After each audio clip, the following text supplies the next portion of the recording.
Fascism and Nazism are totalitarian regimes that were developed in Europe since the end of the First World War. It means around 1920 and during the 1920s and 1930s. Why these totalitarian regimes started? So we can see the consequences of the First World War, and especially these consequences were very hard in Central Europe. For example, in Italy, although Italy was one of the winner countries, Italy joined the First World War at the end, and plenty of Italians were killed in the fights. That meant after the war, although Italy was a winner country, Italy suffered huge consequences of this war. These consequences were used by other parties that were following the Russian communists. For example, the Communist Party, the Italian Communist Party, tried to establish a proletarian dictatorship in Italy, following the model of the Soviet Union. The economic crisis after the war was used by these parties because the unemployment increased a lot, the inflation increased a lot. That means prices were really, really high and the salaries were not so high. Society's solution for this situation were revolutionary movements. One of them, the most important one, was the Communist Party. And opposed to this Communist Party, Benito Mussolini, who was a former socialist, created a national fascist party, a completely new party. It was created in 1921. So these social tensions that happened in Italy, for example, peasants, people who work in land, they occupied states, so very big lands that belonged to the nobility or aristocracy. At the same time, industrial workers held strikes because they wanted better salaries, because with their salaries they couldn't buy enough supplies because of the inflation. And that led to a middle and upper classes, these social classes, feared a communist revolution. It means if people are poor, perhaps they want to establish the communist system without private purpose. And that led to a support for the opposed parties. The Communist Party, who wanted a communist revolution, and the Fascist Party, who wanted to fight against this communist revolution. Although we study the characteristics of the authoritarian regimes, let's focus a bit on fascism characteristics. For example, in Italy,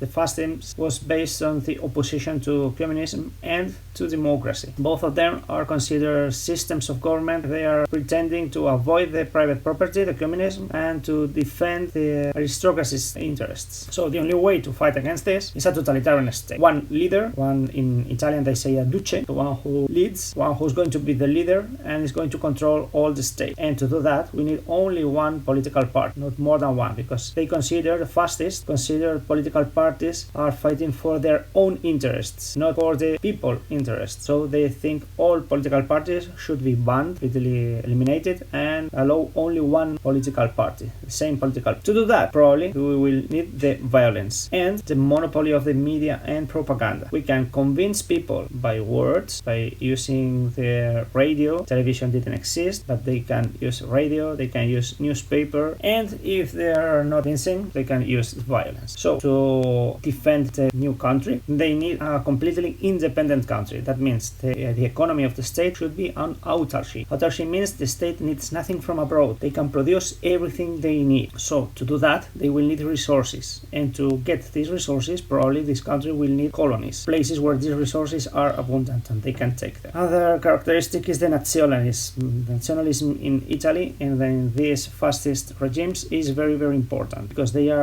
consider the country, the state and the country more important than individual. So the nationalism is the main identity issue. And of course, to carry out this violence and to fight against enemies, the militarism will be a very important characteristic. If they need war and military conquests to get new territories, they just will do it. The problem in Italy for this fascist party is that it's a democracy. It's a parliamentary kingdom with a president of the kingdom. So Mussolini tried to press on the government and then asked for pressure against the government. So first the paramilitary groups, the paramilitary fascist group, fought against the workers' strikes, and then Mussolini organized a march on Rome. That happened in 1922 when all fascists joined together to go to Rome, just walking to Rome to express the strength of the fascist military part. Here you can see Mussolini with the fascists who went to Rome, although actually Mussolini wasn't in this march. He joined only at the end. So finally the king, Vittorio Emanuele III, he recognizes the strength of the fascist military party, and after the rejection of the prime minister of Italy, he named Mussolini president for 1 year. And during 1 year, Mussolini got an absolute majority in elections. That means he controlled propaganda, he used violence against his opponents, so most of people voted for him due to fear or due to they were convinced by Mussolini. And then Mussolini got absolute majority, and then he converted the Kingdom of Italy in actually a fascist dictatorship. Who were the people who supported Mussolini? Main upper and middle class, that's the industrial and financial bourgeoisie, of course landowners, the aristocracy. When the fascist dictatorship was established, Mussolini just suppressed the liberties and of course the opponents using the ways you see here on the screen, and they were the opponents, the opposition were sent to prison or just executed. All the political parties were eliminated, so individual liberties disappeared, because according to fascist ideology, the state is more important than the individuals, and to control that everything is happening in this way, he organized the OVRA. That's a secret police. Yes, it's an organization for the vigilance and repression of anti-fascism. Political police to fight against the opposition. So Mussolini tried to get the autarky as a goal, and to do that they need resources, and for that they started an expansionist foreign policy. So and then invaded Albania and Abyssinia, Ethiopia, say today, and he helped the a fascist uprising that happened in Spain in 1936. In Germany, a fascist ideology took power too. It was called Nazism. The name of the party was National Socialist Party. And the origin is during the Republic, the Weimar Republic. After the First World War, in Germany was created a republic. The Kaiser abdicated, and the winner countries imposed Germany the creation of a republic, the president of the government, and so. So this Weimar Republic was fighting against the same problems Italy had after the First World War, and of course had. So here in this map you can see the former Germany and the former Austro-Hungarian Empire. You see that Austro-Hungarian Empire disappeared. They were divided into different countries, and Germany too lost few territories. Alsace-Lorraine, close to France, the Saarland, that's a place, that's a territory, very rich, that were given an autonomy, and close to Poland, Germany lost territories. So Germans have less territory, and at the same time they must pay war reparations, because they are the origin of the First World War, or they are considered by the winners as the origin of the First World War. The unemployment and, of course, as a consequence, social unrest provoked the creation of uprisings or revolts. And of course, the communist Russia is a model for these people. So the Communist Party of Germany made a coup d'etat, tried to establish a proletarian dictatorship following the model of the Soviet Union. This one was led by Karl Liebknecht and Rosa Luxemburg, but the state repressed completely this movement. The leaders were executed, and the revolution or the uprising was eliminated. Since that moment, the Nazi Party started working on propaganda. So this Nazi Party actually is called the National Socialist German Workers' Party. It was founded in 1925, and following the model of the fascist Italian party, used a paramilitary group to fight against the workers, the strike workers, or peasants trying to occupy states. And also they used a lot of propaganda. The difference with the Italian fascist party is this National Socialist Workers' Party has a leader who believes in the Jews' fault. So he thinks most of the problems of the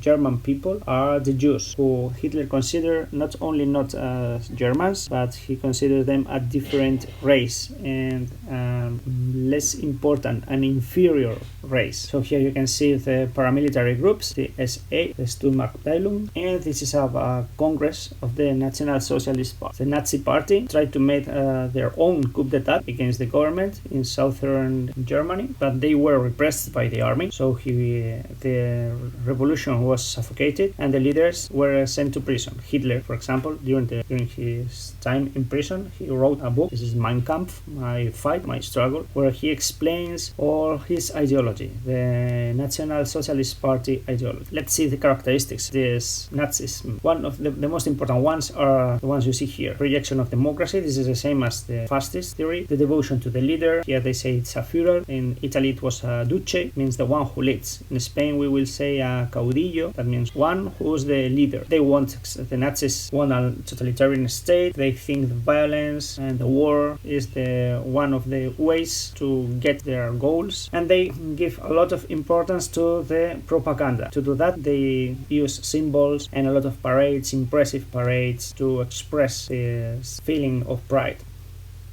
But differences with the Italian fascism is that racism. The Nazis believe there is a race that is superior than others, and this one is the Aryan race. And he says there are different races. The most important one, the superior one, is the Aryan race, and the lowest one are the Jews. And for Nazis, that's a problem because in Germany there are a lot of Jews who are living there since hundreds of years ago. So they will create a lot of propaganda to express this idea of the differences of races, how there are different races. For example, the Orientalen, that means people from East, they consider inferior, or people from South Africa, black people. So they think they are completely inferior, and the worst of all of them is the Jew. On the other side, they consider the Aryan race as the only important one. And finally, they think that they need space. This is the theory carried out by Hitler, the living space theory. They think every country, young country, needs a place, a very good place to get resources and to grow. And the problem for Germany is they don't have this space because the Soviet Union and the democracies are surrounding Germany, and Germany is a country that needs more space to grow. During the 20s in Germany, the fascist party was very important. So you can see here different parties were participating in the Weimar Republic life. National Socialist German Workers' Party was only one of them, but everything changed during the recession. We're in the Great Crisis after the 1930s Great Depression in the United States. Everything that happened in the United States went to Europe, and that means in Germany they suffered hunger and they suffered poverty. Then people considered facing this crisis, they consider someone is guilty. Why people are suffering like that? And the Nazis explain very well that are the traditional parties, these Republican parties, the origin of all of that. Because of that, since 1930, as you can see here, in elections, the Nazis grew a lot in support until in 1933 elections. As you can see here, the Nazi party got 288 deputies, very, very different from 1924. So the National Socialist Party wasn't a very important party till 1928. Since the crisis, Nazi party numbers started increasing and increasing and increasing. So although Hitler didn't want exactly the elections, not with absolute majority, the president of the Republic, Paul von Hindenburg, named Hitler as Chancellor, that's a president, and then Hitler started his program to achieve a fascist state. So his government started in 1932, but actually Hitler got all the powers since 1933, because that year happened different events. First one was the Reichstag. The parliament was set on fire. Nobody knows how, but Hitler, the government, said it was the communists' fault. So they started a repression against communists. Same day, plenty of them were executed, and the Communist Party was eliminated. At the same time, Hitler became the most important person in his party, because there were other leaders, for example Ernst Röhm, you can see here. They were sometimes doubting Hitler's policies, so he invented a coup plot against him, and then he just killed his enemy within the end. Last event was the death of Hindenburg, the president of the Republic, who was very old. He died, and then Hitler became the president of the government, and also he became president of the Republic and the main and only leader of the Nazi party.